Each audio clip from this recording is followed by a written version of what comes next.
కొన్ని దృశ్యాలు మనసుని ద్రవింపజేస్తాయి, అంటే కరిగి నీరైపోయేలాగా చేస్తాయి. అర్రెర్రే అనిపిస్తాయి, అంతలోనే ఇన్స్పిరేషన్ కూడా ఇస్తాయి. నేను ఒక విజువల్ చూపిస్తాను మీకు. You have lost all 21 by-elections. చూశారు కదా, ఆయన ప్రణయ్ రాయ్ ఎన్డీటీవీ అనే నెట్వర్క్ ని స్థాపించిన eminent journalist. Spine and bone ఉండి, ఇండివిజువాలిటీ ఉండి, సబ్జెక్ట్ ఓరియంటెడ్ గా నడిచే జర్నలిస్టులు అని గత 4-5 దశాబ్దాల్లో ముద్రపడిన వాళ్ళలో ప్రణయ్ రాయ్ ఖచ్చితంగా ఉండి తీరుతారు టాప్ లేయర్ లో. అలాంటి ప్రణయ్ రాయ్ ఇప్పుడు తాను సాధించిందంతా ఆల్మోస్ట్ కోల్పోయారు. ఎన్డీటీవీ నుంచి బయటకు వచ్చి ఇలా డీకోడర్ అనే డిజిటల్ ప్లాట్ఫామ్ పెట్టి జర్నలిజం కోసం, తాను నమ్మిన స్పిరిట్ కోసం, సిద్ధాంతం కోసం నిలబడడం అనేది చూడగానే కాస్త బాధ అనిపించింది, ఇంకాస్త ఇన్స్పిరేషన్ అనిపించింది, ఆనందం అనిపించింది. ఎందుకు బాధ?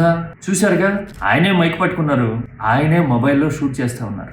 ఎన్డీటీవీ అంటే తెలుసలేదు, దేశంలో most popular and trusted network మాత్రమే కాదు, జర్నలిజంలోకి వచ్చిన కొత్తలో స్కాట్లాండ్ నుంచి వచ్చిన ఒక మీడియా రిప్రజెంటేటివ్ మాకు చెప్పిన ఒక మాట గుర్తుంది ఇప్పటికీ. వే బ్యాక్ ఇన్ 2004 ఆ టైంలో అనుకుంటా, యుఎన్ఓలో ఇండియాలో ఏం జరుగుతోంది, ఇండియా వెర్షన్ ఏంటి అని తెలియాలి అంటే ఎన్డీటీవీ చూస్తారు. దట్ ఈస్ ఎన్డీటీవీస్ క్రెడిబిలిటీ అని ఆయన చెప్పాడు. ఫిలిప్స్ ఆయన పేరు, స్కాట్లాండ్ ఆయన. అంటే దేశ కీర్తి పతాకలాగా రెపరెపలాడించాడు ఆ ఛానల్.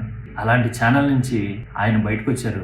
ఇప్పుడు జర్నలిజం కోసం, తనదైన ముద్ర కోసం చిన్నదా పెద్దదా చేసే పని ప్లాట్ఫామ్ అనేది విషయం కాదు. మనం ఒక పందాన్ని నమ్ముతాం చూసారా, ఆ పందా కోసం నిలబడాలి అనే స్ఫూర్తిని ప్రణయ్ రాయ్ ఇస్తున్నట్టుగా కనిపించారు నాకైతే. ఇంతకు ముందు చాలా సందర్భాల్లో చాలా మంది వ్యూవర్స్ నాకు ప్రత్యేకంగా మెసేజ్ పెట్టారు, ప్రణయ్ రాయ్ గురించి మాట్లాడండి, ప్రణయ్ రాయ్ గురించి చెప్పండి, ప్రణయ్ రాయ్కి ఏమైందో ప్రపంచానికి తెలియాలి, మాట్లాడితే బాధ వస్తుంది, ఆ బాధ ముఖంలో కనపడుతుంది అని నేను చెప్పలా ఇప్పటి వరకు. త్వరలో ఫుల్ లెంగ్త్ వీడియో చేస్తా. కానీ ఇప్పుడు కనిపించిన ఈ దృశ్యం చూస్తే మాత్రం నిజంగా జర్నలిజాన్ని నమ్మిన వాళ్ళు ఎలా ఉంటారు అనేది మనకి అర్థమవుతుంది. ఇవాళ రేపట్లో జర్నలిజం అంటే ఈవినింగ్ బార్కింగ్ అనుకుంటున్నారు చాలా మంది. తెలుగులో అయినా ఇంకెక్కడైనా సబ్జెక్ట్ ఉండదు, విద్యార్హతలు కూడా అంతంత మాత్రం, పెద్దగా చదువుకులు కూడా ఉండరు వాళ్ళు. ఫైనాన్షియల్, సోషల్ ఈక్వేషన్స్ ఉంటాయి, ఆ ఈక్వేషన్స్ ని బట్టి నెగ్గుకొచ్చేయడమే జర్నలిజం అనుకుంటున్న పీరియడ్ లో ప్రణయ్ రాయ్ వాస్తవాన్ని మన కళ్ళ ముందు చూపిస్తున్న ఒక డీకోడర్ లాగా ఉన్నారు. అది ఆయన ప్లాట్ఫామ్ మాత్రమే కదా, ఆయన పందా కూడా.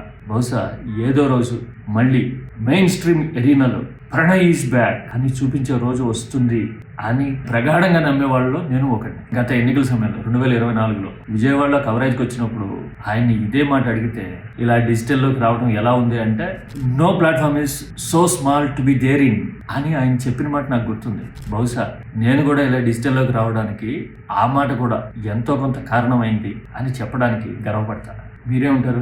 డీకోడర్ ప్రణయ్ రాయ్ మనకి ఏం చెప్తున్నారు?